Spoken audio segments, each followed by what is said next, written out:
Hello everyone. आज समझने वाले हैं हम कुछ महत्वपूर्ण टॉपिक। आइए देखते हैं। हमारा जो फर्स्ट यूनिट है वो है पार्शियल फ्रैक्शन, और इस पार्शियल फ्रैक्शन को जानने से पहले आप सभी को पॉलिनोमियल को जानना बहुत ज़रूरी है। पॉलिनोमियल होता क्या है इस पर हम ध्यान देते हैं। तो polynomial is defined as an expression. Polynomial एक प्रकार का क्या है, एक्सप्रेशन है।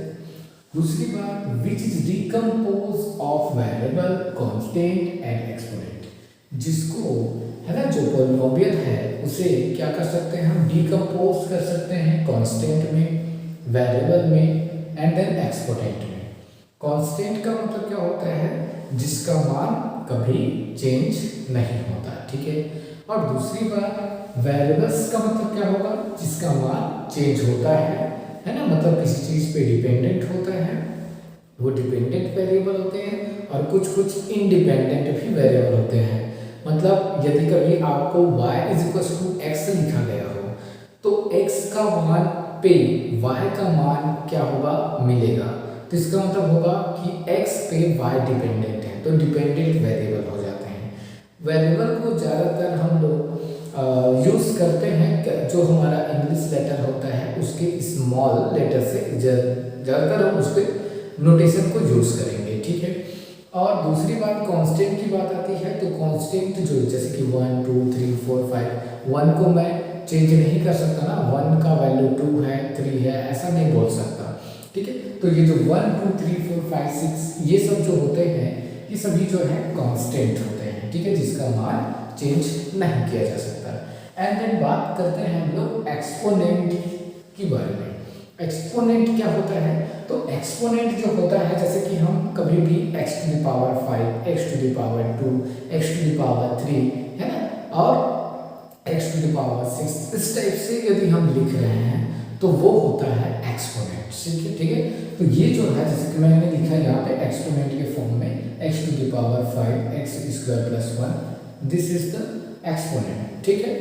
तो एक्सपोनेंट दैट आर कंबाइंड, ये बहुत इंपॉर्टेंट है, कंबाइंड, ध्यान देना, combined, that are combined using the mathematically operation, using the mathematically operation. Mathematically operation का मतलब होगा जैसे कि सच एज प्लस पॉजिटिव जो कि addition, subtraction and then multiplication, but division but not a variable, ठीक है। देखिए, जब डिवीजन की बात आएगा तो वेरिएबल से डिवाइड करने वाला चीज ना हो, तब वो पॉलिनोमियल होगा। जैसे कि मान लिया जाए मैं लिख रहा हूँ x लिख रहा हूँ, और हो सकता है यदि मैं वेरिएबल x + 1 से डिवाइड करता हूँ तो ये क्या पॉलिनोमियल है, नहीं, ये पॉलिनोमियल नहीं है, ये हम नहीं कह सकते कि ये पॉलिनोमियल है, ठीक है। तो आपको क्या करना चाहिए, यहाँ चेक करना है, डिवीजन के लिए जब होगा तो ये जो है वो आपका पॉलिनोमियल नहीं होगा, और हो भी सकता है, लेकिन ध्यान देना है कि वहाँ पे पॉलिनोमियल के लिए ये फॉर्म आना चाहिए। इसके फॉर्म को बात करें तो फॉर्म जो है पॉलिनोमियल का फॉर्म होता है, पॉलिनोमियल का फॉर्म क्या होता है कि p(x) = a0 x⁴ and then a1 x⁴1 and then a2 x⁴2 plus up to so on, है ना, up to so on a n x⁴n। इसका मतलब ये होगा कि यदि हम बात करें कि इसकी डिग्री कितनी है, power, maximum power of x is called degree of p(x), ठीक है। तो डिग्री क्या होता है, तो डिग्री ऑफ p(x) = बोलेंगे यहाँ पे फिलहाल क्या है, n है, क्योंकि highest power of polynomial is called degree. तो ये डिग्री जो होगा x की डिग्री कितनी है, n है, ठीक। दूसरी बात, हम इसके एग्जांपल्स की बात करें तो इसके एग्जांपल्स होता है कौन कौन से, कांस्टेंट के एग्जांपल दूंगा तो 1 2 3 4, वेरिएबल्स के एग्जांपल में x y z, जिसको हम ज़्यादातर जानते हैं, लिखते भी हैं, और आपके कई बार आपके क्वेश्चन मिलेंगे। एक्सपोनेंट की बारे में बात करें तो x⁵ x² + 1 etc, है ना, एंड देन पॉलिनोमियल्स को और किस तरीके से रिप्रेजेंट कर सकते हैं, तो कॉम्बिनेशन, ये बात की है ना मैंने कॉम्बिनेशन की, combination using the mathematically induction.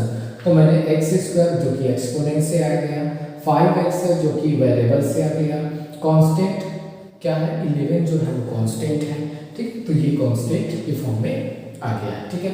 अब हम बात करने वाले हैं कि किस डिग्री जो है किसी पॉलिनोमियल की डिग्री और उसके टर्म्स, एंड देन क्या बोलेंगे उस पॉलिनोमियल का कांस्टेंट टर्म के बारे में बात करेंगे यहाँ पे, एक और कांस्टेंट टर्म्स। तो ये तीनों चीज कौन कौन से हैं, कोई पॉलिनोमियल गिवन हो तो उसको हम कैसे हम निकाल सकते हैं, इस टाइप के क्वेश्चन पे देखिए ध्यान देंगे। तो हमारे पास एक पॉलिनोमियल हम लेते हैं एक्स स्क्वायर, इसी को लेके चलते हैं, एक्स स्क्वायर 5x प्लस 11, ये एक पॉलिनोमियल है। इसकी डिग्री कितनी है, तो highest power of x, highest power of x इसका है डिग्री। तो highest power of x what 2, ठीक है। तो इसके जो हाईएस्ट पावर है x का हाईएस्ट पावर कितना है 2 है, तो उसकी डिग्री कितनी होगी 3 होगी, ठीक है। टर्म्स की बात करें कितने टर्म्स है, तो इसको आप काउंट कर लीजिए, ये 1 2 3, ठीक है, 3 टर्म्स यहाँ पे अवेलेबल है। देखिए 5 इंटू एक्स जो है अकेला एक टर्म्स होता है, इंटू के साथ में हम यदि कोई भी यहाँ पे वेरिएबल रहता है तो हम उसको एक ही काउंट करेंगे, है ना। यदि प्लस रहता तब हम उसको 2 काउंट कर सकते थे, लेकिन यहाँ पे क्या है आपका 5 इंटू एक्स मल्टीप्लाई में है, इसलिए ये पहला एक ही टर्म है। तो आप एक्स स्क्वायर माइनस 5x और 11 ये 3 टर्म्स हैं, तो नंबर ऑफ टर्म्स कितने हैं 3 है। यहाँ पे आप लिख लीजिए नंबर ऑफ टर्म्स, ठीक है, कितने हैं 3 है। फिर बात करते हैं कांस्टेंट के बारे में, कांस्टेंट कितना है, तो कांस्टेंट कितना है अंतिम जो वैल्यू आएगा जिसमें x टू द पावर 0 होगा, है ना, ऐसा वैल्यू जहाँ पे x टू द पावर 0 हो, this is called constant terms, ठीक है। ऐसा टर्म्स जिसमें x टू द पावर 0 हो, this is called constant term, ठीक है। तो ये जो है कांस्टेंट टर्म कितना है 11 है। ऐसे ही हम बात करते हैं कुछ दूसरे क्वेश्चन के बारे में, तो है x, यहाँ पे हम लिख लेते हैं x cube plus 3x square plus 11x plus 12, ये आपका क्या है एक क्वेश्चन है, ठीक है, पॉलिनोमियल है। बताइए इसकी डिग्री कितनी है, तो डिग्री क्या होगा highest power of x, highest power of x, यहाँ पे 2 पावर है, यहाँ 1 पावर है, यहाँ 0 पावर है, तो यहाँ पे कितना है 3 पावर है। तो ये जो 3 पावर है वही आपकी क्या है डिग्री है, तो यहाँ पे आप लिखेंगे डिग्री इज 3, ठीक है। तो 3 इसकी क्या होगी डिग्री होगी। नंबर ऑफ टर्म्स कितने होंगे, तो जो डिग्री होगा उससे एक ज़्यादा हो सकता है, तो चेक कर लीजिए आप 1 2 3 4 टर्म्स यहाँ पे इसकी क्या हो जाएगी टर्म्स हो जाएगी, नंबर ऑफ टर्म्स होगा। एंड देन कांस्टेंट टर्म्स कौन सा है, कांस्टेंट टर्म्स कौन सा है, तो ये कांस्टेंट टर्म है जिसमें x टू द पावर 0 है, क्योंकि इसके बगल में कुछ नहीं, x टू द पावर 0 का अर्थ होता है आपका 1, x टू द पावर 0 का मतलब होता है कितना 1, ये चीज अच्छे से ध्यान रखिएगा, x to the power 0 equals to 1। तो यहाँ पे कुछ लिखा नहीं है, इसका मतलब यहाँ पे 1 का मल्टीप्लिकेशन है और 12 जो है इंटू 1 है, 1 का मतलब होगा x टू द पावर 0। तो यहाँ पे हम बोलेंगे कि x टू द पावर 0 का मल्टीप्लिकेशन में क्या है 12 है, इसलिए 12 इज द कांस्टेंट टर्म, ठीक है। तो हमने अच्छे से समझ लिया पॉलिनोमियल होता क्या है, पॉलिनोमियल के किस तरीके के क्वेश्चन बनते हैं, इसको आपको ध्यान में रखना है, ठीक है। अब हम कुछ पढ़ने वाले हैं जो पॉलिनोमियल के बाद हम कुछ पढ़ने वाले हैं जिसमें 2 पॉलिनोमियल को रेशनल फॉर्म में लिखा जाएगा, तब हम कैसे उसको ट्रीट करेंगे और उसे क्या कहेंगे, इस पे आपको ध्यान देना है, ठीक है। तो चलिए नेक्स्ट देखते हैं हम लोग 2 पॉलिनोमियल्स गिवन हो तो हम उसको रेशनल फंक्शंस कहेंगे, ठीक है। यहाँ पे मैं आपको रेशनल फंक्शंस के बारे में थोड़ा सा बताता हूँ, ध्यान देना। रेशनल फंक्शन, ठीक है। तो जैसे कि आपको एक पॉलिनोमियल गिवन है x square plus x plus 1 and then another polynomial क्या है x plus 1। This is the ऊपर का पॉलिनोमियल है, नीचे का पॉलिनोमियल, लेकिन एक साथ यदि मिला दिया जाए तो वो जरूरी नहीं है कि ये पॉलिनोमियल बनेगा। ठीक है, समझना, ध्यान देना यहाँ पे मैं क्या बोल रहा हूँ उस पर। ये px है और ये वाला जो है qx है, ऐसा मैं मान रहा हूँ। ठीक है, अब दूसरी बात ये है कि ये दोनों जो है ये अलग से पॉलिनोमियल है और ये अलग से पॉलिनोमियल है। ये डिग्री 2 का पॉलिनोमियल है, ये वाला जो डिग्री 1 का पॉलिनोमियल है, क्योंकि हाईएस्ट पावर ऑफ x कितना है, यहाँ 1 है, यहाँ पे 2 है। तो दोनों को यदि मैं डिवाइड करूँगा तो वो जरूरी नहीं है कि वो पॉलिनोमियल बने, लेकिन उसको हम कहते हैं, ऐसे जब केस होता है तो इस चीज को कहा जाता है रेशनल फंक्शन। मतलब यदि p/q के px/qx के फॉर्म में लिखा जा सकता हो, है ना, p of x upon q of x के रूप में लिखा जा सकता हो, where qx is not equals to 0 हो, तब हम इसे क्या कहेंगे, क्या बोलेंगे, रेशनल फंक्शन कहेंगे। ठीक है, न्यूमरेटर एंड डिनोमिनेटर गिवन हो और denominator is not equals to 0 हो, तो ये वाला जो नीचे वाला है वो नॉट इक्वल्स टू 0 हो, तब हम इसको क्या कहेंगे, रेशनल फंक्शंस कहेंगे। ठीक, अब हम दूसरी चीज देखने वाले हैं पार्शियल फ्रैक्शन के बारे में। ठीक है, पार्शियल फ्रैक्शन होता क्या है, इस पे हम थोड़ा सा ध्यान देते हैं दोस्तों। पार्शियल फ्रैक्शन, ठीक है, ज़्यादातर इससे आपको क्वेश्चन बनाना है और मैं आपको केवल मैथड समझाऊंगा, इसकी डेफिनेशन की जरूरत नहीं है, आप थोड़ा सा मैथड पे ध्यान देना इसका। ठीक है, पार्शियल फ्रैक्शन का मेन मतलब होता है, यहाँ पे पार्शियल फ्रैक्शन है। ठीक है, ध्यान देना, पार्शियल फ्रैक्शन, फंक्शन नहीं है, पार्शियल फ्रैक्शन है। ठीक है, तो पार्शियल फ्रैक्शन में क्या होता है, जैसे सबसे बड़ी बात, आपके पास कोई ये पॉलिनोमियल दिया रहेगा, रेशनल फॉर्म में रहेगा, ज़्यादातर आपको रेशनल फॉर्म में मिलेंगे।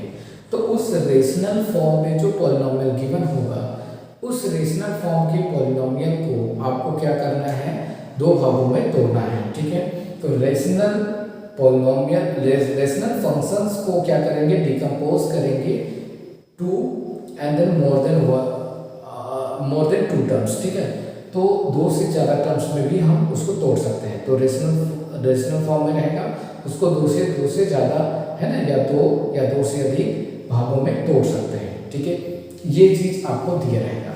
अब आप क्या बोलेंगे, पार्शियल 2 भागों में जो डिकम्पोज कर रहे हैं ना, उसी को हम कहेंगे क्या, पार्शियल फ्रैक्शन। ठीक है, अब एग्जाम्पल पे आएंगे, ज़्यादा अच्छा समझ में आएगा। ठीक है, तो एग्जाम्पल पे ध्यान देना, ये मैं एक टर्म्स लिखता हूँ, x plus 2 plus 1 upon x plus 3। तो ये एक क्या है, पार्शियल फ्रैक्शन है। ये जो दिया है ये क्या है, प्रकार का पार्शियल फ्रैक्शन है। अब बताइए किसका पार्शियल फ्रैक्शन है पूछा जाए, किस चीज का पार्शियल फ्रैक्शन है पूछा जाए, तो क्या बोलेंगे, तो आप इसको कैलकुलेट करेंगे। कैलकुलेट कैसे करेंगे, इसका मल्टीप्लिकेशन इसके साथ और इसका मल्टीप्लिकेशन इसके साथ, और नीचे वाला दोनों मल्टीप्लाई होगा। ठीक है, जो भी आता है वही पार्शियल फ्रैक्शन, मतलब उसी का ये पार्शियल फ्रैक्शन है। ये क्या है, पार्शियल फ्रैक्शन है। ठीक है भाई, यहाँ क्या है, पार्शियल फ्रैक्शन है ये।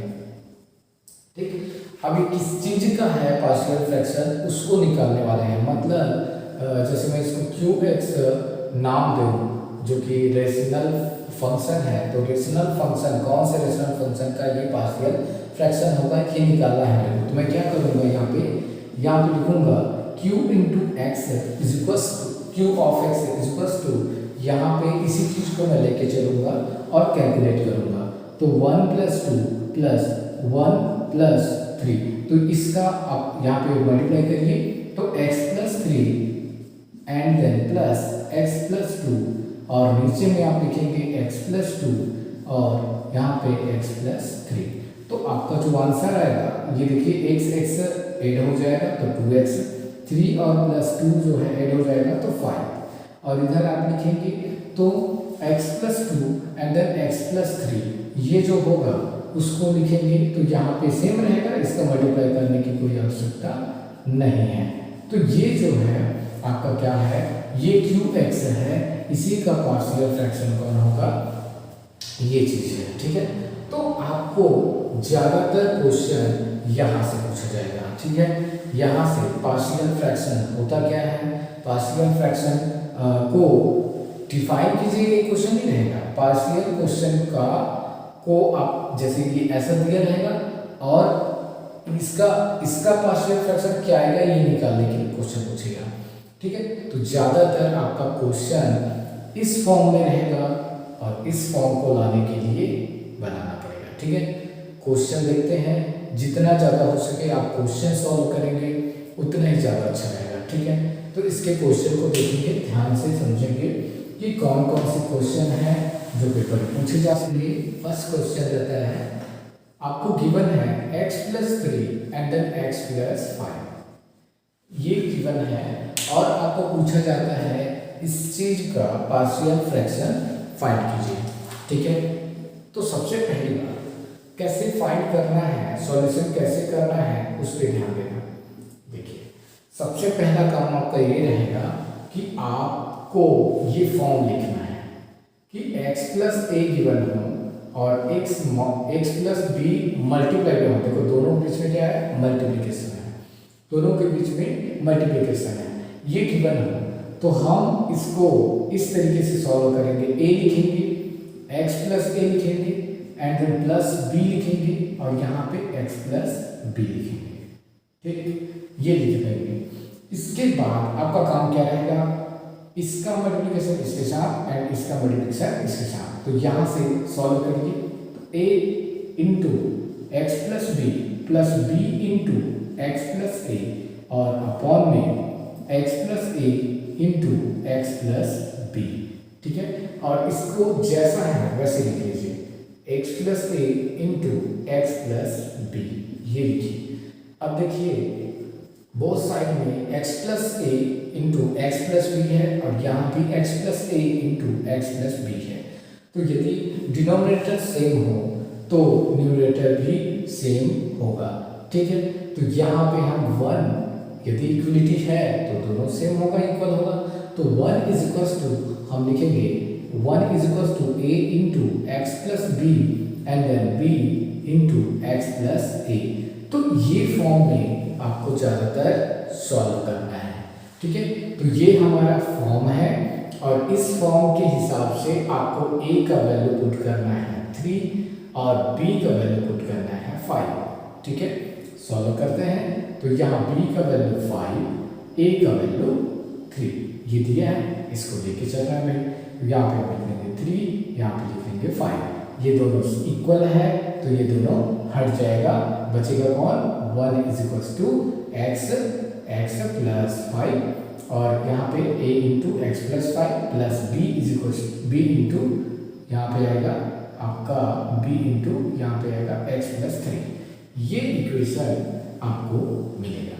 सबसे पहला इक्वेशन जो है ये है। ठीक है, तो इसी इक्वेशन में आप यहाँ पे पुट करके रखे रहेंगे कि 1/x+3 and then x+5 is equals to यहाँ पे a/x+3 and then plus b/x+5।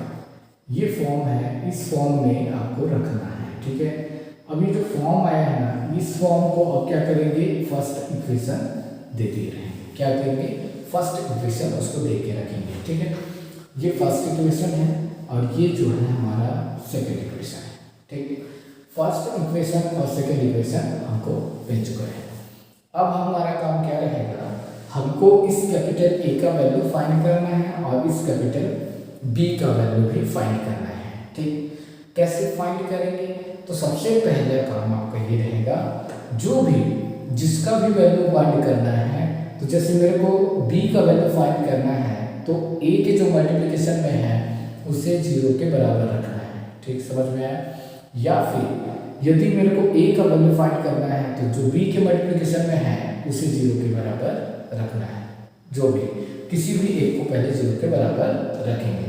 तो हम लिखेंगे in equation number 2 x x plus 5 is equal to 0। यहाँ को मैंने क्या कर दिया, जीरो ले लिया है। तो यहाँ से मेरे को क्या मिलेगा कि x is equal to -5। x is equal to what, -5। तो x इज इक्वल टू -5 मिल चुका है। अब यहाँ पे फ्रॉम इक्वेशन नंबर 2 हम वहाँ पे पुट करेंगे, इसी वैल्यू को यहाँ पे पुट करेंगे तो हमको मिलेगा, है ना, 1 इज इक्वल टू a, इसका तो वैल्यू क्या माना है हमने, 0 मान लिया है, ठीक है, प्लस b इंटू x का वैल्यू कितना है, -5 है। तो यहाँ पे हम लिखेंगे -5 प्लस 3, तो यहाँ पे हम लिखेंगे +3। वैल्यू क्या आएगा चेक करते हैं। तो क्या आएगा 1 इज इक्वल टू b लिखेंगे और -2, है ना, 5 प्लस 3 दैट इज -2, ठीक है। जो बड़ा होता है उसी की साइन को लिखा जाता है। तो यहाँ पे माइनस लिखा जाएगा कि 5 और 3 है, यदि जोड़ा जाता है यहाँ पे एक पॉजिटिव हो एक नेगेटिव हो तो माइनस होता है ऑलवेज, और जो भी बड़ा वैल्यू होगा उसी का साइन को लिखा जाता है। जैसे माइनस साइन लिखा है इसलिए माइनस लिखेंगे, ठीक है। तो हमारा देखिए ये b इंटू लिखा है तो b इंटू -2 है, तो इस -2 को अपॉन में लाएंगे, इंटू में रहता है और जब हम इधर लाते हैं तो ये वैल्यू जो होगा वो अपॉन में आएगा। तो यहाँ से वैल्यू मिलेगा कि 1 upon -2 is equal to b। ये वैल्यू हमको मिल जाएगा 1 upon -2 is equal to b। तो यहाँ से आप लिख सकते हैं कि b इज इक्वल टू -1/2। तो b इज इक्वल टू क्या मिल गया, -1/2। समझ में आया। तो b का वैल्यू तो मिल गया। सेम हमको क्या करना है, a का वैल्यू भी फाइंड करना है। a का वैल्यू हम किस तरीके से फाइंड करेंगे, तो हम यहाँ पे x प्लस 3 को 0 करके लेके चलेंगे और हमको a का वैल्यू मिलेगा। चलिए समझते हैं a का वैल्यू हम कैसे फाइंड करें, ठीक है। सबसे पहले हम a का वैल्यू फाइंड करने के लिए हम क्या करेंगे कि x प्लस 3 को 0 के बराबर रखेंगे। कहाँ पे, इन इक्वेशन नंबर 2 में, ठीक है। तो in equation number 2 x plus 3 is equal to 0। So x is equal to -3, x is equal to -3। तो इन इक्वेशन नंबर 2 इसी इक्वेशन में हमको उसे पुट करना है, ठीक है। तो यहाँ पे आ जाएगा 1 is equal to a into x plus 5 है, तो x का वैल्यू क्या आया है, -3 आया है। तो -3 प्लस 5, ठीक है। फिर लिखेंगे प्लस b लिखेंगे और ये जो वैल्यू है उसका मान आएगा 0। इसका जो वैल्यू है इसका मान आ जाएगा 0। तो आपका आंसर होगा 1 इज इक्वल टू, देखिए 5 पॉजिटिव है और 5 -3 होगा दैट इज 2 आएगा। तो यहाँ पे आंसर आएगा 2a। ये तो 0 हो जाएगा तो केवल 2a मिलेगा। a का वैल्यू क्या आ जाएगा आपका, तो a इज इक्वल टू 1/2। तो a इज इक्वल टू क्या मिलेगा हमको, 1/2 मिलेगा, ठीक है। अब जो a और b का जो वैल्यू मिला है इस वैल्यू को फ्रॉम इक्वेशन नंबर 1 में पुट करेंगे, ठीक है। तो हम लिखेंगे फ्रॉम इक्वेशन नंबर 1, यहाँ पे आप लिख लीजिए फ्रॉम इक्वेशन नंबर 1 पे हम पुट करेंगे तो 1 अपॉन x प्लस 3, है ना, x plus 3 into x plus 5 is equal to a का वैल्यू अब क्या पुट करेंगे, 1/2। तो जब 1/2 पुट करेंगे ना तो 2 जो है उसको नीचे भी लिखना, क्योंकि 1 ऊपर में लिखा जाएगा 2 नीचे आएगा। तो 1/2 हो जाएगा और ये होगा x प्लस 3। फिर यहाँ प्लस लिखेंगे और लेकिन b का मान चूंकि माइनस है तो यहाँ प्लस और माइनस का मल्टीप्लाई होगा इसलिए माइनस लिखना है।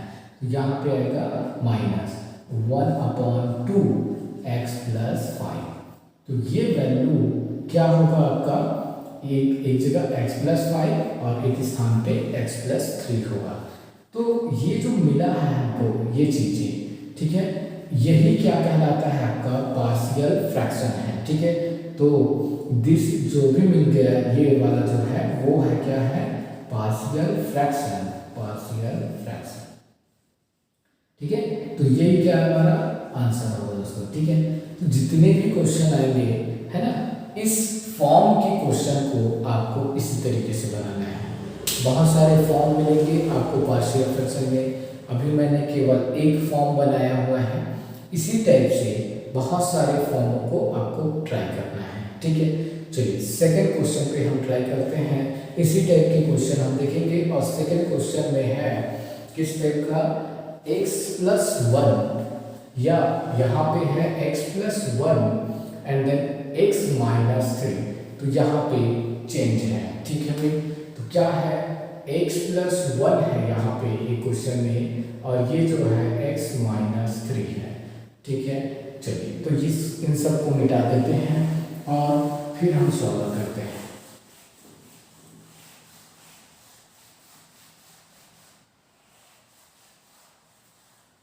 तो ध्यान देना, फॉर्म यही रहेगा और इस फॉर्म में आपको क्या करना है, a के स्थान पे 1 रखना है और b के स्थान पे -3 रखना है। क्या रखना है, -3 रखना है। तो रख दीजिए, क्या आएगा, तो 1/x+1 and then into x-3, ठीक है, इक्वल्स टू, यहाँ पे हम लिखेंगे तो a/x+1 and then plus b/x-3, तो ये x-3 ऐसे लिखना है ना भाई। अब इसको आप इक्वेशन नंबर 1 दे दीजिए, अब उसके बाद सॉल्यूशन करेंगे, ठीक है। चलिए किस तरीके से सॉल्यूशन होगा इसका, चलिए समझते हैं। सबसे पहले आपका काम क्या होगा, तो ये जो लिखा है इसमें कोई प्रॉब्लम नहीं है, इसको सेम रखिए, ठीक है। राइट साइड जो होगा उसको आपको चेंज करना है, और वो कैसे चेंज होगा, इसका मल्टीप्लिकेशन इसके साथ और इसका मल्टीप्लिकेशन इसके साथ करिए। तो a/x-3 and then b into a/x-3 and then plus b into x+1, ठीक है। एंड देन अपॉन में क्या लिखोगे आप, x+1 इंटू x-3, यहाँ पे आप लिखेंगे x+1 इंटू x-3। तो फ्रॉम आप इसको एक चीज और क्या कर सकते हैं, देखिए डिनोमिनेटर बोथ दोनों क्या है, सेम है ना, ये दोनों डिनोमिनेटर क्या है, सेम है। तो आप क्या करेंगे, ऊपर को लिखेंगे, तो 1 = a into x-3 plus b x+1, ठीक है। तो ये आपका इक्वेशन नंबर 2 होगा, ठीक। अब आपको करना क्या है, यहाँ पे किसी भी एक को 0 के बराबर रखना है, फिर सॉल्व करना है, ठीक। तो यहाँ पे हम लिखेंगे from equation 2 x-3 = 0, so x = क्या होगा आपका 3 हो जाएगा। ये जो माइनस है जब ट्रांसफर होगा तो प्लस में आएगा, या प्लस रहता है तो ट्रांसफर होता है तो माइनस आता है, ठीक है। तो x = क्या मिलेगा हमको, 3 मिलेगा, ठीक। अब यहाँ से इस वैल्यू को हम पुट करेंगे, तो 1 = a into 0 plus b into 3+1 लिखेंगे आप, ठीक है, 3+1 लिखेंगे। तो ये वैल्यू क्या आएगा, 1 = 4 इंटू b आएगा। तो आपको b का वैल्यू मिल जाएगा 1/4, क्योंकि ये 4 अपॉन में आएगा तो आंसर आ जाएगा 1/4, ठीक है। तो b का वैल्यू क्या मिलेगा, 1/4, है ना। एंड देन नेक्स्ट हम सॉल्व करते हैं, तो b का वैल्यू तो मिल गया, अब हमको a का वैल्यू चाहिए, तो हम यहाँ पे लिखेंगे इन इक्वेशन नंबर 2, ठीक है, इन इक्वेशन नंबर 2, है ना। क्या करेंगे हम लोग, x+1 को 0 के इक्वल लेके चलेंगे और आपको इसका मान निकालना है। तो x+1 = 0, देन x = -1, यहाँ पे हम पुट करेंगे, आपको आंसर मिलेगा। चलिए देखते हैं, तो यहाँ पे आएगा 1 = a इंटू, है ना, तो यहाँ पे हम रखेंगे x का वैल्यू, a का मान क्या है, -1 है, यहाँ पे मैं पुट करूँगा, तो यहाँ लिखूँगा a into -1-3 plus b into ये वाला जो है x+1 का वैल्यू 0 रखूँगा, ठीक है। अब आप देखेंगे तो यहाँ पे मिलेगा 1 इज इक्वल्स टू ए। अब देखिए -1 है और -3 है, जब दोनों ही माइनस हो तो हमेशा वो जुड़ जाता है, लेकिन साइन चेंज नहीं होता है। तो आप लिखेंगे -4b। अब a का वैल्यू आपको मिल चुका है, अपॉन मिला लीजिए इसको अपॉन मिलाएंगे तो a का वैल्यू आएगा 1/-4, that is a is equals to -1/4। ये वैल्यू आपको मिल चुका है, ठीक है। अब आप क्या करेंगे, फ्रॉम इक्वेशन नंबर 1 है ना, a का वैल्यू आप पुट करेंगे यहाँ पे और b का भी वैल्यू यहाँ पे पुट करेंगे, और जो भी मिला वही आपका क्या है, पार्शियल फ्रैक्शन है, ठीक है। तो आपका आंसर मिल चुका होगा x+1 into x-3 is equals to a का जो आंसर होगा 1/4 है ना, x+1 and then plus b का वैल्यू 1/4 x-3। तो ये आपका क्या रहेगा, आंसर होगा स्टूडेंट, ठीक है। समझ में आया, इसको आप अच्छे से ध्यान रखिए। This is the partial fraction, ठीक है, this is the partial fraction, ठीक है। तो ऐसे ही क्वेश्चन आपको मिलेंगे। फिलहाल आप आज के लिए इतना ही, और बाकी जो वीडियोस है वो आपको नेक्स्ट कंटिन्यू मिलते जाएगा। आप अच्छे से पढ़ते जाइए और प्रैक्टिस करते जाइए। तो थैंक यू स्टूडेंट।